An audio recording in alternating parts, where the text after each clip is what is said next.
Hi everyone.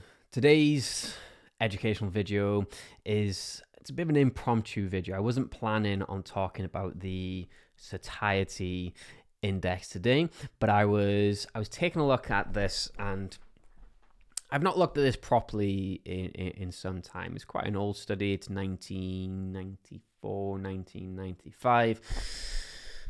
I wasn't checking out studies back in 1994, 1995. But yeah, I've not looked at this properly in a while. And as I was going through it today, I thought this is actually something really useful to help people better conceptualize the importance of making wise nutritional choices. So, the satiety index. We have 38 different foods here, and even though these are all isocaloric, they're all isoenergetic, the calories are equal for each food. So we have 240 calories worth of white bread, we have 240 calories worth of oranges, 240 calories worth of apples. They're all isocaloric. But even though the calories are equal, some foods are much more satiating than others. And I think it's just how satiating some of these foods are, which is what I want to get across in today's educational video.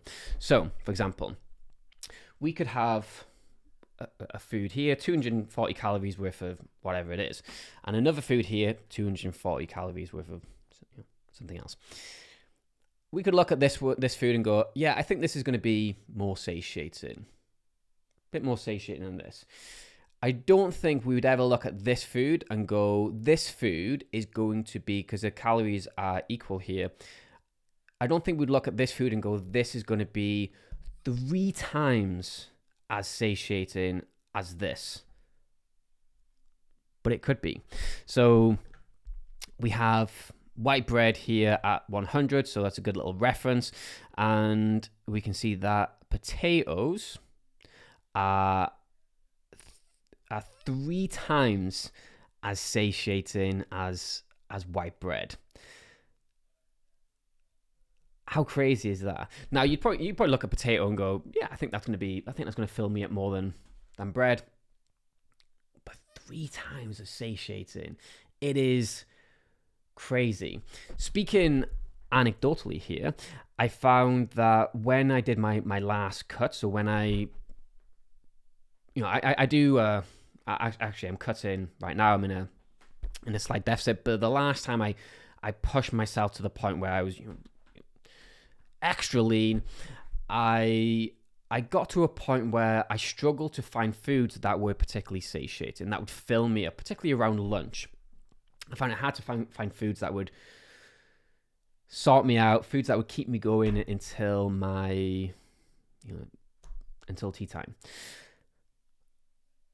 But a jacket potato and tuna with some salad really sorted me out. And as you can see here, so this was boiled potatoes, but you can see potatoes, yeah, obviously super satiating, and fish also very satiating. So having potatoes, fish, it's going to be pretty satiating.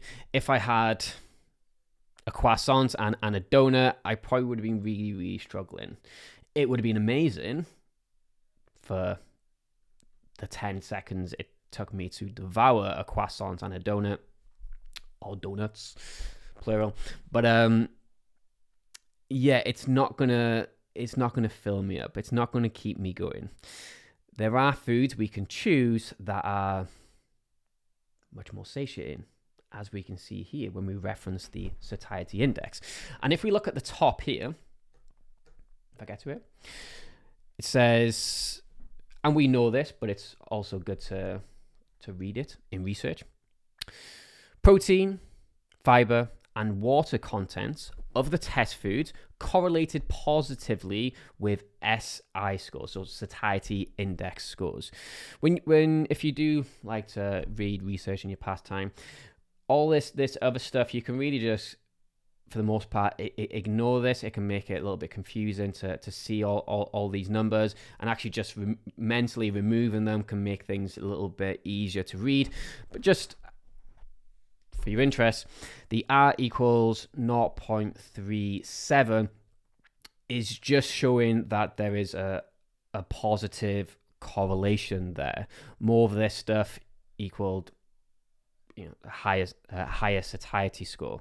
The p value being less than 0.05, that just shows that it was, it's statistically significant. And the n equals 38 is just the sample size. There's 38 foods here that we're looking at, and you can see that you can see just how satiating protein is. So protein, the more protein, so up here at 60 grams or close to it, we're going to be pretty satiated if we're hitting that amount of protein. That's a lot of protein. If there's more water in a food, it's going to be more satiating. For example, apples, which score pretty high here, not quite as high as oranges, but pretty close.